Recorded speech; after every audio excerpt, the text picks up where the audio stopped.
Clubstep is the 14th official level in Geometry Dash and the first ever demon that RobTop created. It was one of the hardest levels in the game at the time of its release and attracted worldwide fame as a result for being so challenging, while also evolving decoration and design in hard levels in Geometry Dash. Subsequently, it brought in millions of views for the early victors and inspired GD's creators to base a mountain of levels off of it, and these levels also became just as massive in the community, shaping the modern game and redefining the careers of some of the biggest players in the game's history.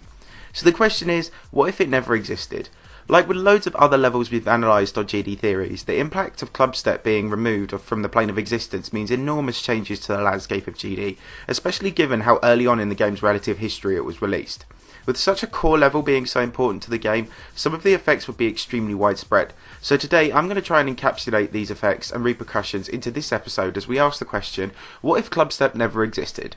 For this episode, I divided up the effects into a few large groups, and I'll further disambiguate the knock-on effects for each, before we view it with some retrospect from the modern day community's point of view. With that said, let's dive in. So before we start analysing levels Clubstep inspired, I want to talk about it from a player perspective, the main player we're talking about here being Neptune. Neptune was once a god in the community next to Sari between the mid-updates of the game and 1.9, and a lot of his fame came through adaptations and utilisations of the game's main levels. Naturally, as the first ever demon, Clubstep formed a cornerstone for some of the themes and gameplay for many of his famous levels he made, and those levels went on to be mega famous themselves. The obvious level that springs to mind is Deadly Clubstep, without a doubt one of the hardest demons ever made at the time it was released in 1.7. It used speed changes, fake blocks and timing like never before, and subsequently was a massive well-known and feared level. Completing Deadly Clubstep was the first video on Riot's channel to blow up, with around 500,000 views. While it attracted views over time and not immediately, it still stands to reason that without Deadly Clubstep, Riot would have been slightly less well known. Over the course of this episode, there will be quite a few things that very slightly impact Riot's career, but all of the factors will build up and lead to the eventuality that he wouldn't have been nearly as famous without Clubstep as he is now, so just bear that in mind. Another player who benefited from a prolific Deadly Clubstep video was Alex Payne, and his replay of Clubstep alone grossed over 10 million views. Without Clubstep to drive that video and this one, he would also have probably been less popular, but that's not to say he still wouldn't have been huge in the community during that period. Another Neptune level that used Clubstep as a driving force but isn't as obvious is Red World.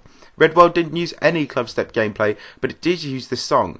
Without Clubstep, the Neptune and Sari collaboration may still have existed, but might have used a different song. However, if it hadn't existed, then a butterfly chain would occur. If this level was never popular, then the Swingcopter, first used as a predominant game mode in that level, wouldn't have been popularised and loads of levels would stand to suffer, but more importantly, so would the 2.2 floating ball vehicle. If it is a 2.2 floating ball, then without Red World and Clubstep in turn, this probably wouldn't exist either, although sometimes I think we aren't going to get 2.2 altogether anyway. Regardless of the vehicle, we also wouldn't have Red World Rebirth, another Riot achievement that would have been removed.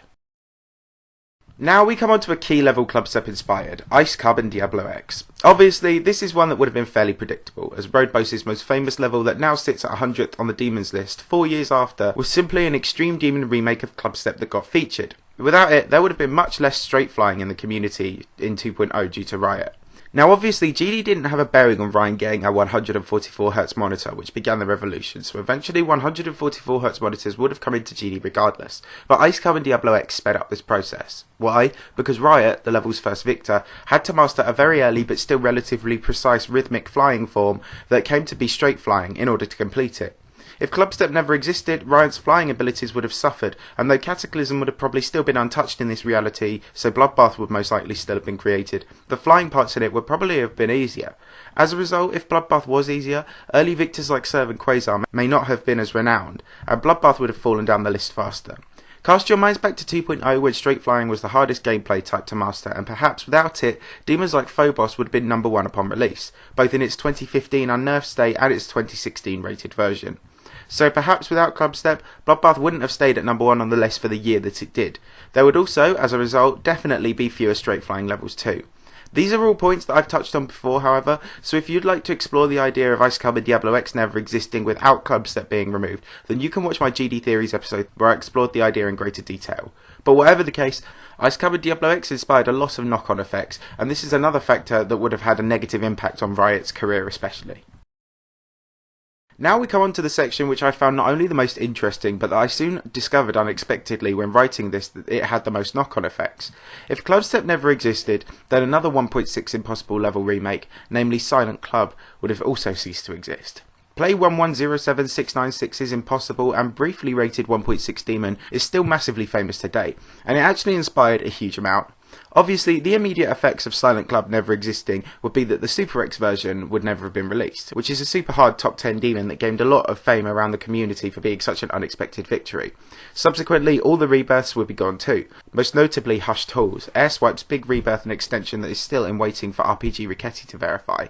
Another thing I didn't immediately think of was the consequences for Cyclic. If Silent Club never existed, then Cyclic would never have exposed its secret way on his channel and got it unrated. This may sound like an insignificant point, however Cyclic's video on this was one of the first videos from a Korean speaking player to start to create a bridge, a dynamic between the English speaking community and Korean community. After this, Cyclic gained somewhat of a Western audience. While his skill would still have eventually been noticed, this video did help. This all happened during 2014 when updates were incredibly close together, so this attention in the first half of the year set him up in good stead to become a raging success by mid-2015 and 1.9. As we said earlier, Cataclysm would have still been released. I know G-Boy was looking to supersede Ice Cub and Diablo X, which doesn't exist in this theory, but he wanted to build a 1.9 Extreme Demon whatever the case, so it still would have been. With Cataclysm still out there, Cyclic still would have gained attention for beating it in March 2015, but without Clubstep and Silent Club, perhaps the Korean and English communities would have been just that little bit less well acquainted. This all hinges on assumption and is incredibly hard to predict, so I'll move on from this part. With these factors addressed, we can now talk about the entire series Silent Club started. Silent Club was the driving force behind Nautilus 2K's Silent Clubstep and his original Impossible level Deadly Clubstep version 2, which also relied on Neptune's 1.7 Demon to exist, which we've already established wouldn't. Both Deadly Clubstep and Silent Clubstep were directly inspired by Clubstep, so without it, these levels wouldn't have come to be. This means that Nautilus would have probably never created his alias Salient for impossible levels. As we know, Silent Clubstep inspired multitudes of impossible levels to spring up, and it started what has now become known as the Silent series. Silent Clubstep set the precedent for Clubstep themed impossible levels, meaning without it we wouldn't have such levels as River Styx, Satanic Clubstep, Salient Clubstar, Deadly Silent Club, and all of those other Clubstep themed impossible levels that gained popularity briefly in 1.9. Among the handful of players affected, this would mean major popularity losses for Tosh Deluxe, who got the brunt of his first 100,000 subscribers from his prolific semi-AV Impossible Levels series, which he's still benefiting from even now. Also without these, Silent Funk, the collab between Nautilus and Octagonus, wouldn't have been built. This would also mean that Geometry Josh, the first player to legitimately complete an unnerved Silent level, wouldn't have beaten his biggest achievement. Subsequently, the Airswipe rebirth that Sagayesta verified in order to try and create a rate-worthy version before it became impossible in 2.1 wouldn't have existed either, and this is one of Sagayesta's biggest 60Hz achievements gone. Moving into 2.0, Silent Circles, the collab between Cyrillic and Salient, would never have been created, with no Silent series to inspire it, and this would mean that Cyrillic would never have become well known in the community. This level was one of the first physically impossible levels, which spawned a pretty cancerous trend of physically impossible, low-quality impossible levels to be created. So without Silent Club in the first place, these would have never come to be. Things like Silent Poltergeist 2, and generally a huge portion of the now dead series of impossible levels, would never have come to be. Another interesting thing to consider is the recently verified Silentium Gradas, Kugel Blitz's Silent Clubstep Rebirth Mega Collab that was verified by Stormfly. This wouldn't exist without Silent Clubstep, and given the pain Stormfly went through to verify it, he probably would still be enjoying the game more right now if he'd verified it. These are all very interesting things to consider that are all voided from Silent Club, which would never have existed without Clubstep to drive it. As we draw to the end of this video, I just want to make a quick reference to the big three impossible levels of 1.6. Back in 1.6, there were three big fabled impossible levels viewed in similar fashion. Silent Club was one, back when it was rated. Ice Carbon Diablo X was another, and Stereo Demoness by Majako in its unnerfed version was the third. The prevailing level was eventually Ice Carbon Diablo X, but in reality we've removed both of these levels, so Stereo Demoness would have become the Ice Carbon Diablo X of the community nowadays, and Majako would have received more fame as a so-called impossible levels creator, viewed in the same respects as Play 1107696 and Robos, designing deliberately impossible levels for its time. Maybe he would have been bigger for this reason, and who knows what would have happened if Stereo Demoness had taken Ice Carbon Diablo X's place in updates such as 1.9. Again, this is all very intangible, but it's an interesting thought. The final thing to do is look from a bit of a 2.1 perspective at what Clubstep is still driving in the modern community, and perhaps pretty much the only thing left it is far-reaching enough to be responsible for is Tartarus. Tartarus is a barely impossible level started by Riot and a few others which got hack verified in 2.1 as a challenge to see who could beat it first. It is currently the hardest possible level out there, and Riot was intending a long-term challenge while its difficulty matures a bit. This uses Clubstep's theme and is obviously inspired by some silent level features and some Clubstep features. Perhaps, like we forecasted with Red World, something like this would have been made but based off another level and a different song. But who could say? Even if this project was still released, it would look entirely different, and Clubstep was a definite driving force behind it. So if Clubstep never existed, Tartarus probably wouldn't either. So overall, Clubstep's influence is wide-reaching and long-term. If it never existed, Neptune's levels would have suffered, and this affects both Riot's and Alex Payne's popularity.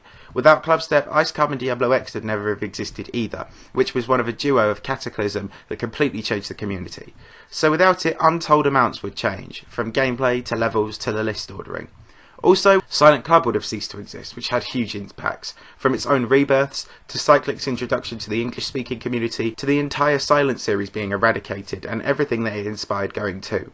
If all this had come to fruition, perhaps Stereo Demon S would have been the prevailing 1.6 level, and Majako would have taken the place of players like Salem, Play 1107696 and Robos. And perhaps even now we'd be seeing an effect with Tartarus being totally different. Overall, Clubstep has had a profound effect on the community because it was embedded in the heart of the game as a main level, and its difficulty and theming inspired so much that without it, it becomes incredibly difficult to see how the community would have progressed without this humble yet vital level. I thank you very much for watching, and I hope you did enjoy the video. If you did, please give it a thumbs up, and if you're new around here, if you could consider subscribing and checking out some of my other work, then it would really help me out. Thanks a lot guys, I'll see you all soon.